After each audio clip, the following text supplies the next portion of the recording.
बयनिफ्राय सिगां बड'लेण्ड बुब्लि नोंथांमोनखौ हामबाय होग्रोदों आरो बे समाव दिनैनि इंटर-डिनोमिनेशन प्री क्रिसमास स्निथि खुंनायाव जे आंखौ आलासि हिसाबै हांख्रायनानै लाबोबाय आं बे समाव जोबोद गोजोननाय मोनदों आरो बे इंटर-डिनोमिनेशन प्री क्रिसमासनि दुआरै बा बिनि गेजेरजों आङो बेखौनो मोनसे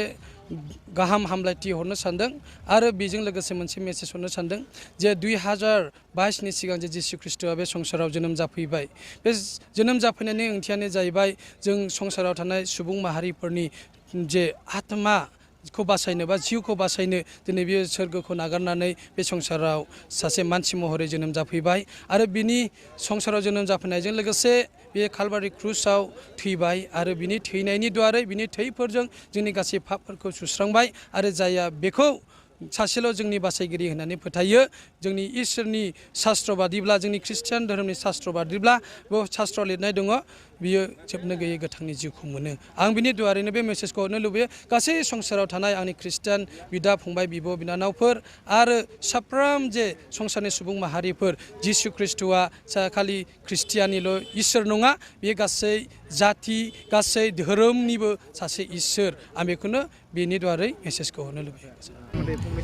आं बे समावहाय जाय उन्दैनिफ्राय लानानै गेदेरसिम जे डिसेम्बर 1 तारिख हाबनायजों लोगो लोगो जे उन्दैफोरनि जिबनावबो गिदिरफोरनि जिबनावबो मोनसे रंजानाय बे भाब फैदों बे रंजानाय भाबानो बेबादि जाहैबाय आं बेखौनो बुंनो लुबैदों जायफ्रा फैगोन 25 तारिख डिसेम्बराव सेलेब्रेसन खालामनो थांगासिनो दं आं बेखौनो लुबैयो जे साफ्रोमबो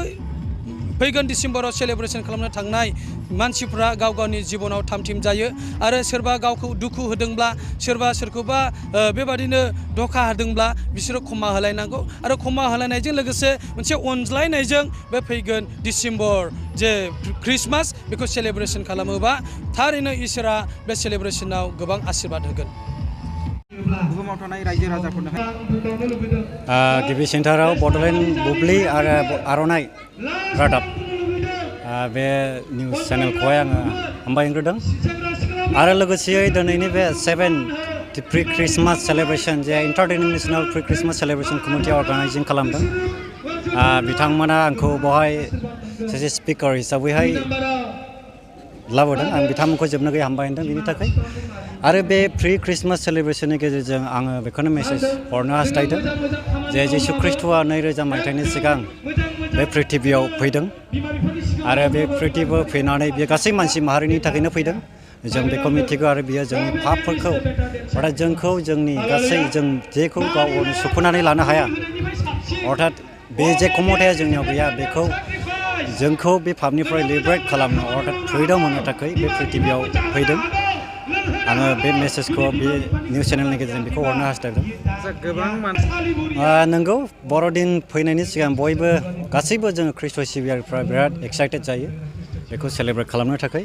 नाथाय जों बेखौबो मिन्थिनांगोन क्रिसमासआ खालि जोंनि रंजानाय रोजाबनाय बेल' नङा बेजों लोगोसे जोङो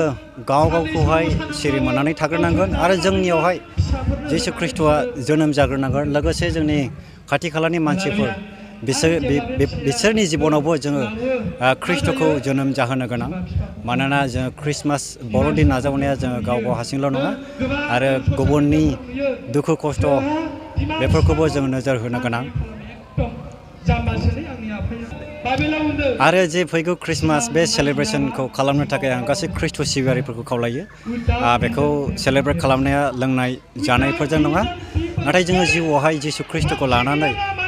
आरो जिउआव थार रंजानायखौ गोजोननायखौ लानानै जोङो थारैनो रंजानांगोन आरो जोंनि रंजानाया ख्रीष्ट जिसुजों बा इसोर बिफाजों एक्सेप्टेबल जानांगोन गनायजानाय जानांगोन लोंनाय जाग्लुंनायजों नङा फेग्लुंनायजों नङा बे मेसेजखौ आङो गासै ख्रीष्ट सिबियारिफोरनो आङो आंनि गोसो गोरबोनिफ्राय आङो जासिहरनाय जाबाय।